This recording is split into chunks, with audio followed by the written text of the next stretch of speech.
ano, ari naman ta subong dito sa district hospital no, nagbalik sa di kag-ina ang nakita niyo ina nga video amo ni sa ang iyang bata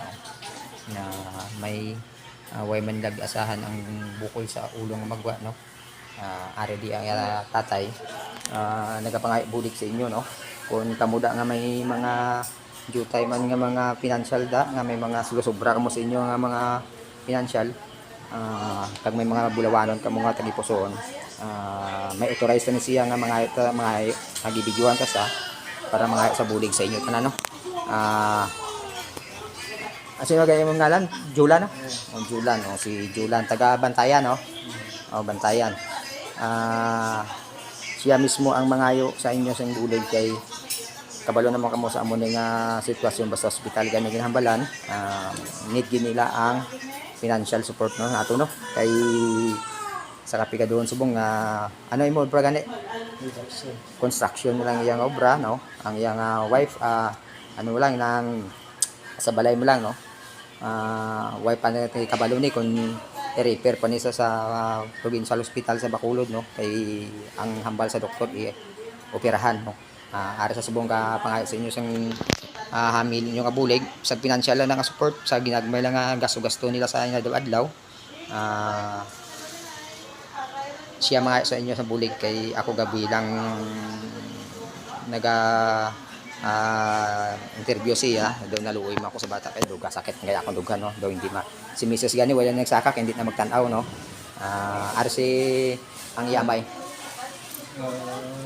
mga nagmatari na sinada na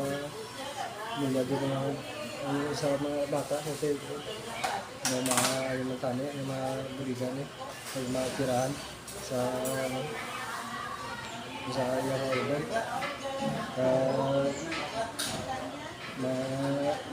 hindi na galas niya kaya ari sa ulo yang ada pag alimentane ko mga tirahan na kaya daw hindi na kumabina kay subong ako gimapa ko kay dako na pagkuno bisan mag-irip na kami sa sunod lang siguro wala pang may karta kaya wala naman kami isang paan na karta mo ni sa mga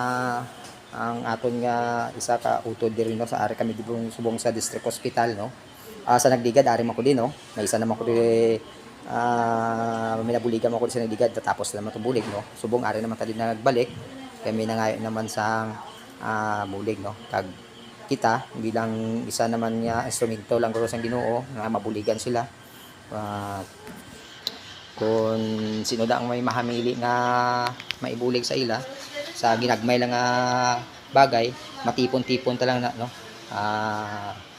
nangay ko siya authorized nga para videoan sa kag siya man mismo nangay sang bulig sa akon nga kung paano sila mabuligan ako pigado man mo nga medyo hindi man sila nga hindi man sila nga pigado kayo no kay nga hindi magbulig hindi ina pero kung pigado ka gusto mo ya magbulig sa kano nga paraan makahimo agad sing idea para mabuligan mo ang tao no sa liwat tay lan sa ulihi ang pamangkot ko sa imo sincere agad ba lang mga bulig sila ay kung matagan sa bulig na ano kung maluoy man sa bata muna ang hambal ni sang tatay no kay siya nakita ko ang sakripisyo yan no kag sa ang nakita ko gid ang pagsakripisyo gid sa isa ka bata no kay daw gaan tos mga bata no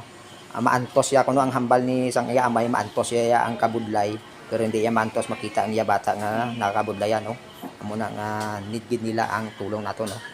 bisag sa ano lang nga bagay kag pinakimportante ngayo kami bulig sa inyo nga i-free nyo si baby girl kay wala paningalan kay duwa pa lang ni saka duwa ka lang adlaw no duwa pa lang sa kadlaw gibata sa ano to gibataan niya to gibata sa to sa Isabela no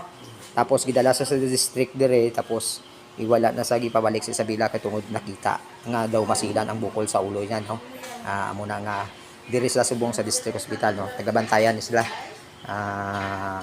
amo na nga daw kasubo no pero nagpati ko na pagtilaw lang ni sila sa Ginoo, no? Gitagaan sila sang amo sini nga pagtilaw, babalaan ko masarangan nila, pero kinahanglan gid nila ang aton mga support para sa ila, no? Sa liwat, no? Madamo nga salamat sa inyo. Sana makita yun ang video kag mabuligan tani sila kag pangamuyo ta lang nga makarecover si baby girl kay wala ko maningalan kay duwa pa man lang sa kaadlaw, no? Sa liwat madamo nga salamat and God bless everyone.